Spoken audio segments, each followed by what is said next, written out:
Whoa, welcome back to Katt Williams Week. It's your boy Carcino, and now Ice Cube has joined the party. Yep, Ice Cube is forced to make a video. Why? We'll get into that later. What's cracking? It's your homie Ice Cube. Just wanted to address a few things. Everybody been checking out the internet. My man Katt Williams. First of all, I just want to say, we shot that movie over 20 years ago. So, people have different perspectives, and it's been a long time. Yeah. I also want to say, every comedian that I've worked with, every comedian that I've put in a movie, I only put them in the movie because I thought they was funny. I thought they was perfect for the part. I tried to put them in a position to win. That's what it's all about, I don't, look at from, Chris Tucker and Bernie Mac and Mike Epps, Katt Williams, Ricky Smiley, Michael Blackson, Cedric, Kevin Hart. All these guys I know are funny as hell. I didn't discover them. They were doing their stand up or doing their thing, and I knew that they were great and that they could act, and that if I have an opportunity, I was gonna give them an opportunity. To me, Right. That's what it's all about. That's what it's about, Q. As far as specific things, Katt was 100 on a few things. Most of what he was saying, a couple things. Break it down. Come on, Q. I just want to clarify. Clarify. When we bring in a new, comedian, we do have them try out for different roles. So Ricky did give Money Mike a shot. But when we saw him and, we kind of saw how he moved and how he was, auditioning, we decided that he would be a better, Santa Claus, which was, to me, the perfect casting. When we saw Mike, damn, I call him Money Mike. When we saw Katt, when I saw him, I just knew that he was perfect for Money Mike. And Katt, said he wrote his role, which, the role was written, but he enhanced it. This is why Katt was so dope in the movie. Money Mike had a small role, about as big as the Santa Claus role, but when we start filming, he was giving us such magic that we kept expanding his role, giving him more to do because he was on point. When we shoot these movies, for one, the scripts are fire, or they wouldn't even do it. The scripts are a laugh out. What's that, Q? But we shoot the script, but once we get what we need from the script, we let the comedians ad-lib, riff, play with the words, do their thing. We give them a take where they can, or 2, 3 takes where they can go off and do what they feel. Sometimes it makes the movie, sometimes it don't. When somebody gives you jewels, you want to try to make sure that makes the movie. So in the movie, there's second thing I want to clear up. I would never shoot a rape scene our word in a movie, especially like Friday, where you actually see this happening on camera. That ain't my style. If you check out any of my movies, they're not raunchy. We did a movie called Players Club where the subject matter was a little raunchy, but for the most part, even that, we we left it to your imagination. So the only reason that kind of stuff was in the movie is because you have three villains in Friday After Next. You have Santa Claus stealing presents. You have Damon, just got out of prison, sweating Craig and Day for the rent money. And then you have Money Mike, a pimp that treats his woman, uh, like a property. So Craig is always fighting the villains in the movie, from the Joker brothers to Debo. And so we already had Craig fighting Santa Claus. And the only real way to get rid of the other two villains was to have them go against each other. And the plier joke was always in the script, was never we would never ever show that. That's not my style if you look at any of my movies. So, that was never a discussion. We, at that point in everybody's career, we would listen to a certain extent, but we wasn't gonna change the movie for any actor. We do what we feel, and if it was a rape scene, it would have been in the movie. There was no reason not to shoot it. But that's not my style. I don't even like that kind of shit in movies, on camera. And so, that was, to me, a little discrepancy there. Katt, he wrote a lot of his part because, like I said, he was giving us jewels, so we were keeping the camera rolling. He was coming off the dome. He was coming prepared every day to steal the show.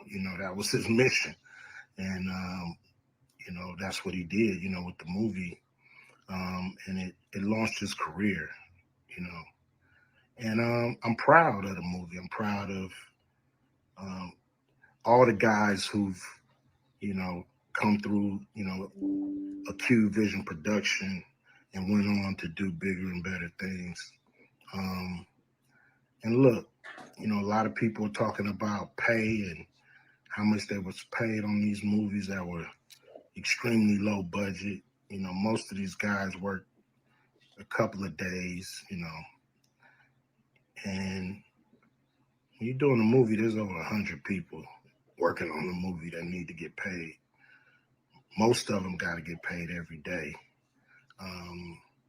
And there's pre-production and post-production. Even after you finish with the actors, you got to pay editors and sound people. And my movies are all about quality. So most of the money go up on the screen.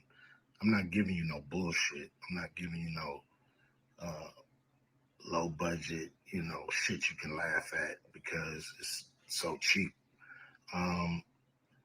So, we try to put all the money on the screen. And so any actor that's mad at what they got paid, just look at what you was doing. Look at where your career was at the time. Take a look at where it is now. And Friday has something to do with that, I believe. And I put a lot of people in movies, but they ain't never put me in a movie. So you can take that for what it's worth. You know what I'm saying? I've given a lot of these guys opportunities. And I still act, so I'm waiting for a call. I ain't got to produce everything or write everything. I got love for all the comedians that I've worked with. Got, much love for Katt. He spoke up for me a lot. And I just wanted to be clear and clarify some things.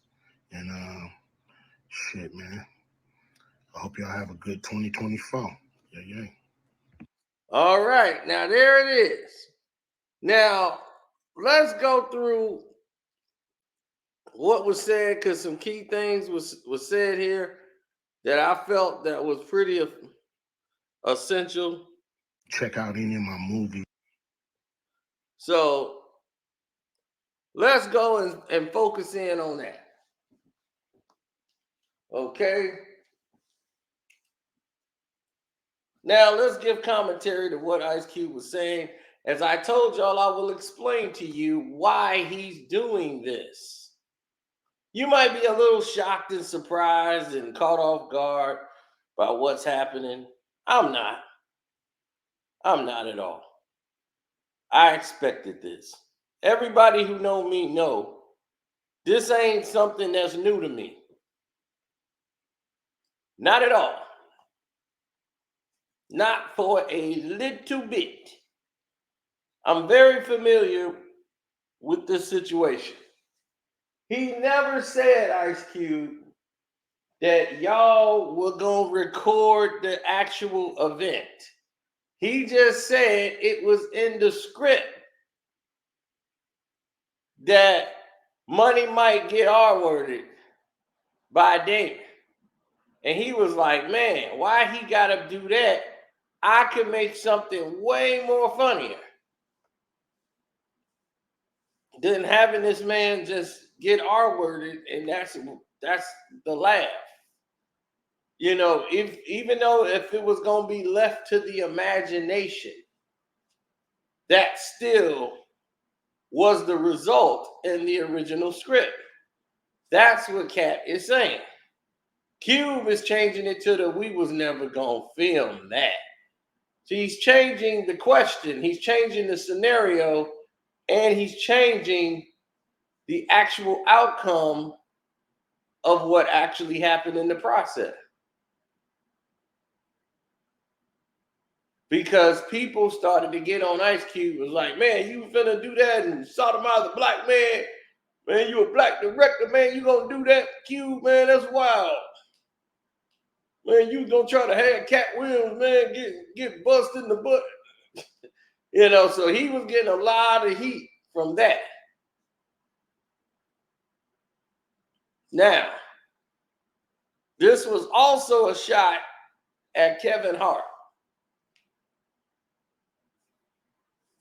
Ice Cube is responsible for putting Kevin Hart in a movie that really blew him up with Ride Along. Ride Along really blew Kevin Hart all the way up. Kevin Hart was in these like movies, but he really wasn't blowing up. He was in What Men Want.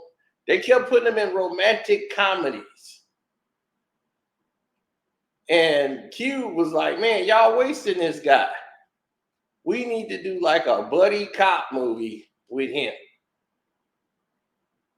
And y'all could see this guy shine.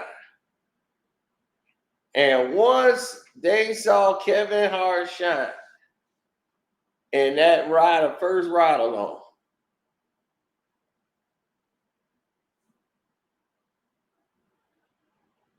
that was it. That's all they needed to see. From then on, it was, oh, this dude can do this. He's great. Buddy cop movies. Let's start throwing him in all these movies. Then he started making his own films. He didn't reach back and grab Ice Cube. So that was, they actually did Ride Along too, the same thing, but he never reached back for Cube and said, man, let me do something for Cube. You know, I find that to be a little strange. That Cube would have to actually say that. Cube was like, look, man, I act too. You know, my phone just ain't been ringing, but I act too. Y'all, I put these dudes in movies and they ain't put me in their movies. That's crazy. So that shot was for for Kevin Hart. You got this Netflix deal, you doing these movies, you ain't thought about helping out Cube. And Cube got to come out and defend himself. You got Ricky smiling and lying.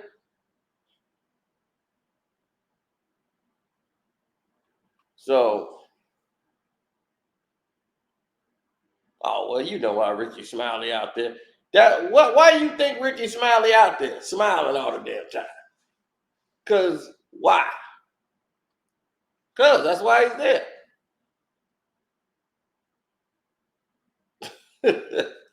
Ricky Smiley's job is to sit up there and smile. That's it.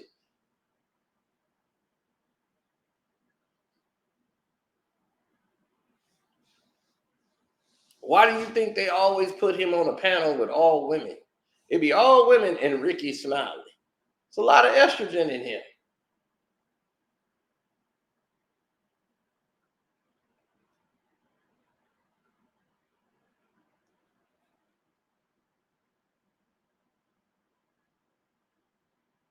You see, all these people responding, but they're not like saying you a liar. You know, that's the thing that we seeing the most of. All these people are saying one thing, but are they calling him a liar?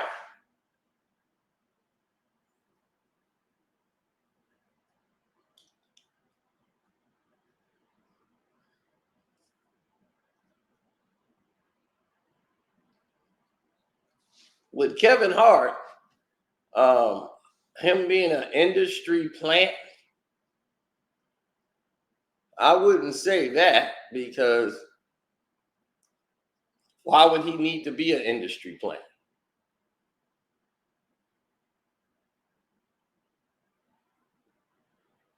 What they trying to do and what Katt is trying to do is destroy Kevin Hart and destroy all the things he did by manipulating the public. Kevin Hart has never done one thing to this man. Kevin Hart spoke up on the Breakfast Club, and that was the only time he spoke about Katt Williams. He was on the Breakfast Club and he made the statement he made. That was it. He was defending Tiffany Haddish.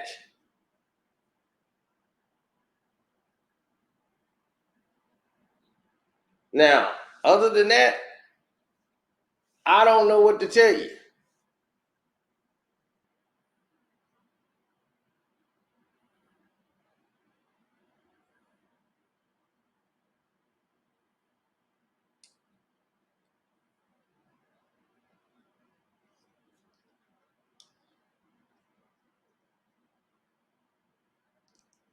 I don't know, man.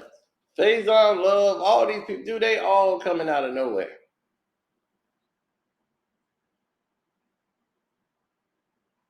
They all coming out of nowhere. And for what?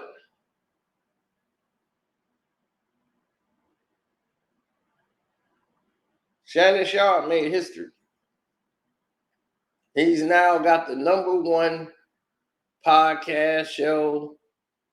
He's got the #1 on Apple. He's number 3 all time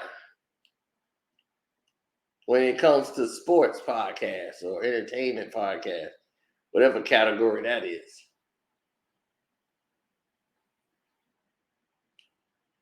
So as of right now, it's over 18 million. So over 18 million people have seen this Katt Williams video. That was good for Shannon Sharpe, as his viewership has went through the roof.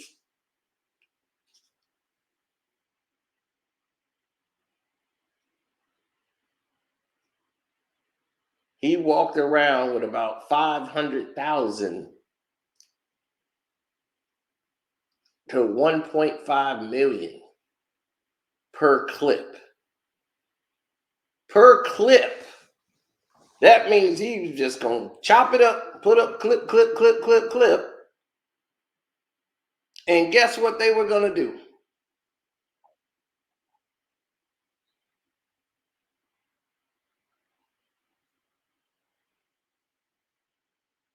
Keep coming back.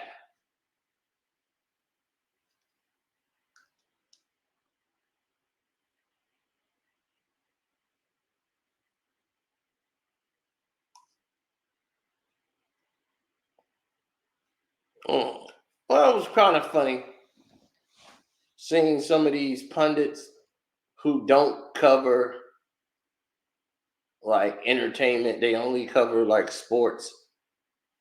They start covering Katt Williams. Like Gilbert Arenas had to include Katt Williams. This genius. I'm not mad at him. I'm just saying. I get it.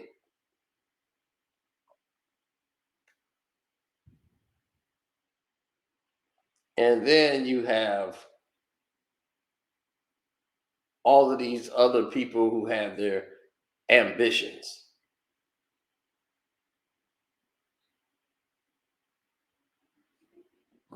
And you say, well, what are these ambitions they got?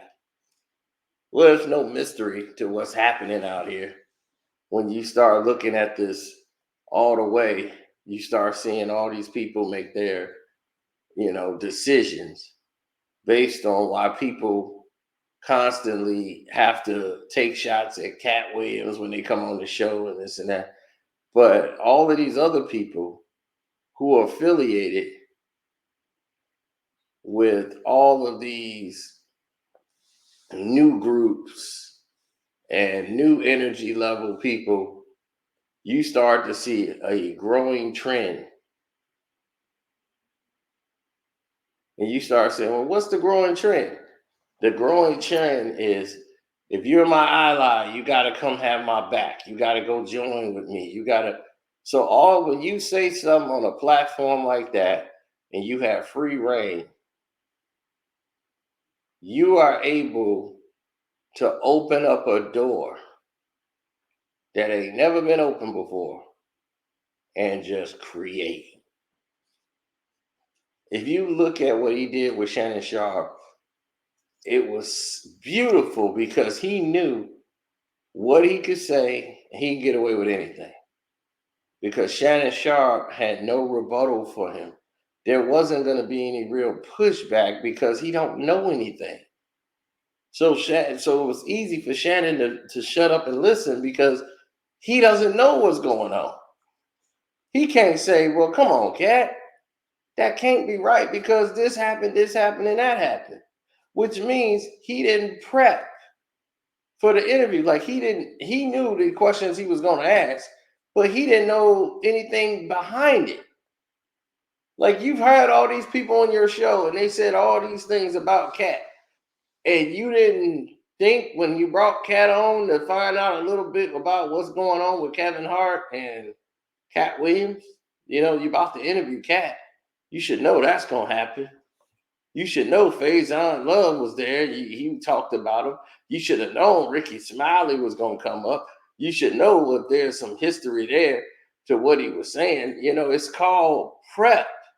Your team should have prepped you so that you would have had more of a pushback conversation. But instead, we had more of a laid back, you go ahead and take the show. And it was a Katt Williams show.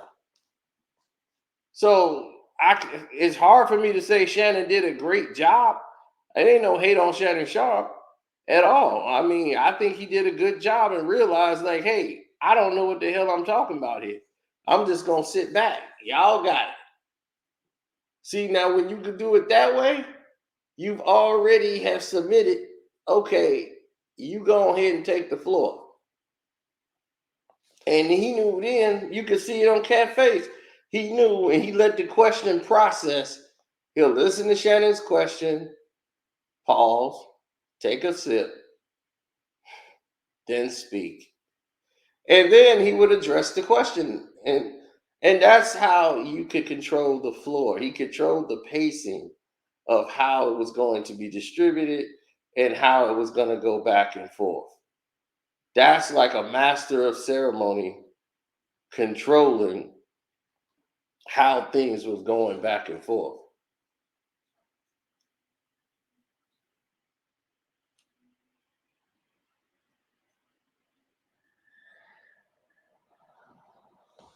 I don't know. When you start talking about what's the next big step, I don't know.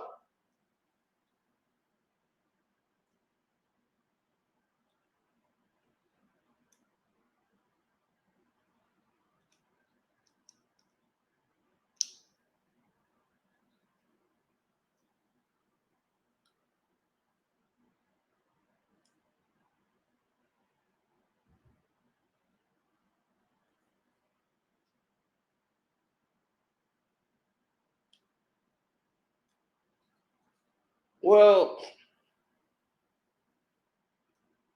here's the news.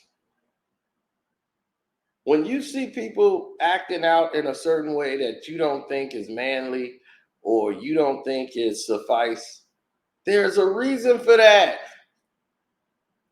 There's a complete reason for that.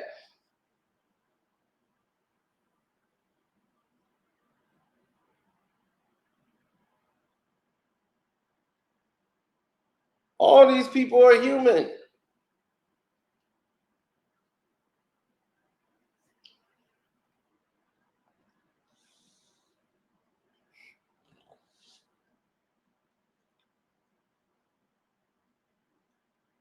If let's say I'm,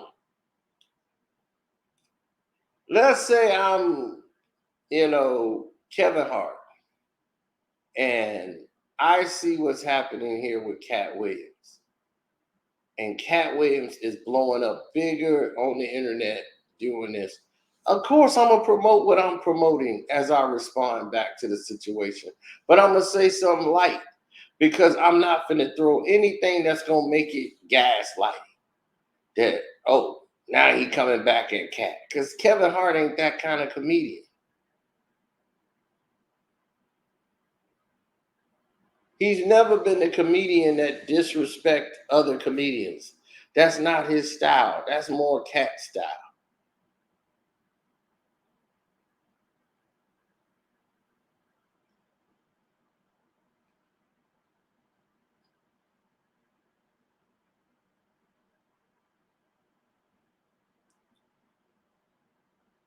Now, when you start looking at bigger picture and start thinking bigger picture, then you'll start to understand what's going on.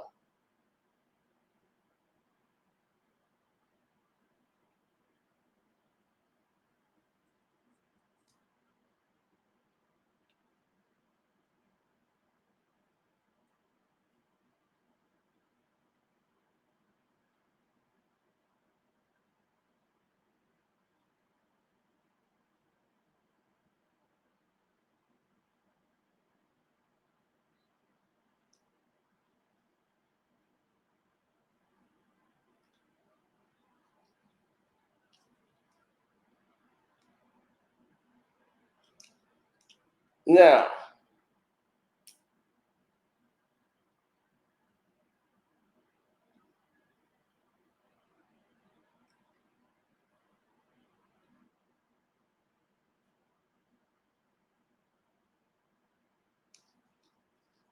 when you start thinking about how wild this is,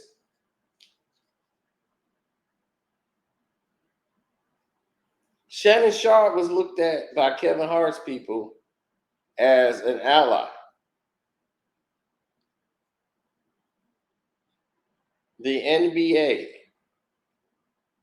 a lot of stuff is happening now. But Shannon Sharpe's going to be all right. Because Shannon didn't do anything but give him the platform. They know that. But everybody else is going to have some complaints like, man, why did you let Katt Williams come on there and say all these things that was in? And he's going to say, I didn't know anything from anything. I was giving the man the platform to respond back to the things that people were saying about him when they came up on my show, which he did. Shannon did everything the right way. He didn't do anything incorrect.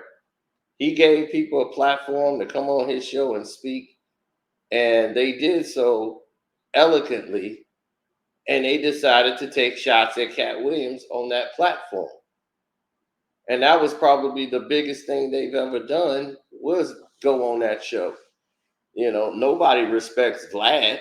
So so him going on Vlad don't mean anything.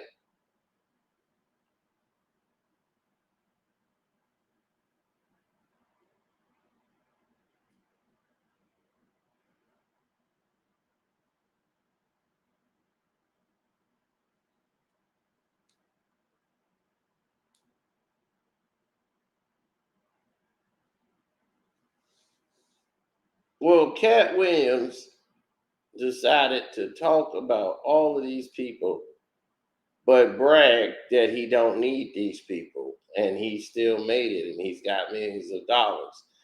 And instead of promoting what he had coming out next and his next moves and all of these things he had coming, it was more of I'm getting back at all these fools.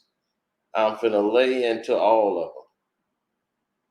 And it's just more of what he said before.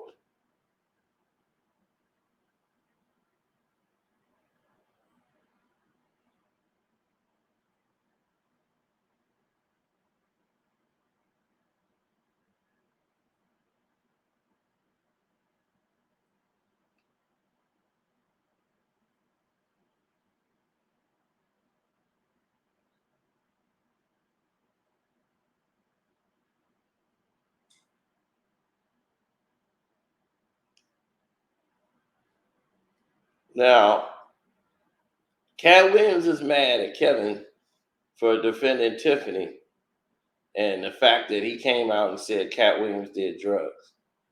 And people started to believe that. So that was his issue with Kevin, but he was attacking Kevin before that.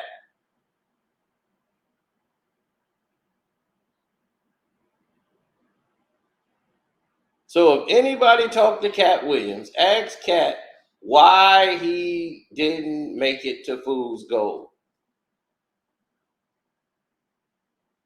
Why wasn't he in Fool's Gold?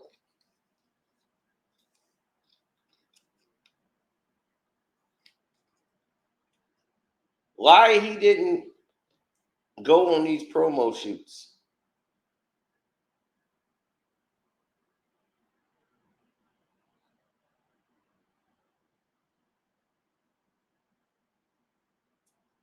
What homo things was in the script that they gave to Kevin Hart? That's the things that people want to know. Where that at? Where that come from? You see?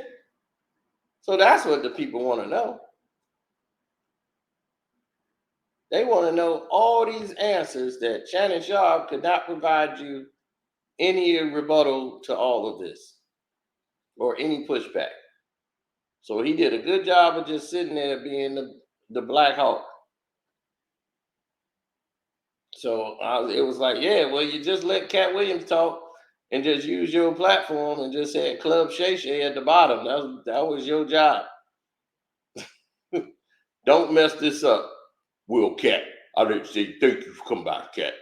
Yeah, I want to go ahead and say thank you. Yeah, thank you for coming by, Cat. Yeah. Man, so why you do this, Cat? Oh, man, Cat. Man, that was something, Cat. So Ice Cube had to come out to defend himself because he was like, whoa, Cat said some things that's 100, but let me be clear on that. I was not going to film R word scene. Like I wasn't going to film that. Like you were going to have to use your imagination. That's how Cube is putting it. But he's not saying Cat was wrong that was in the script originally. And they went away from that.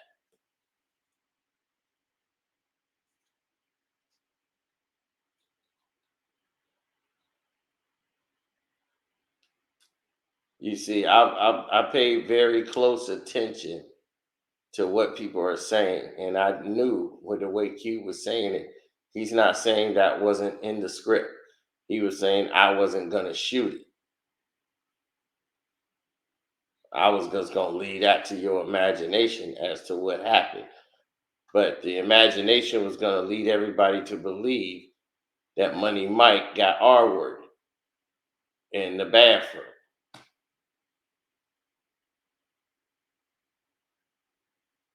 And that was supposed to be funny.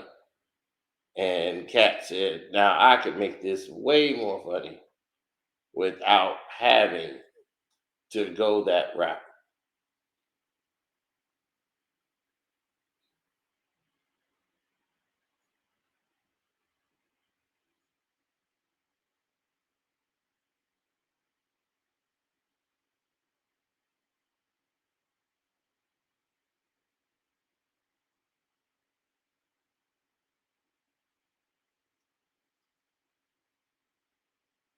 So that's that. Shouts out to Welcome to HDII TV, Jag Sports with Jose Rodriguez, Ticket TV, Armando Black TV, Kwame Brown Bus Life, and Kwame Brown Bus Life or Bus Life Beef or Kwame Brown Beefs, one of those, and Kwame Brown Bus Life 2.0, all of the Kwame Brown channels. My Patreon is Carcino for Life. Don't forget to go subscribe to that as it's already on fire. And we are done. We are out.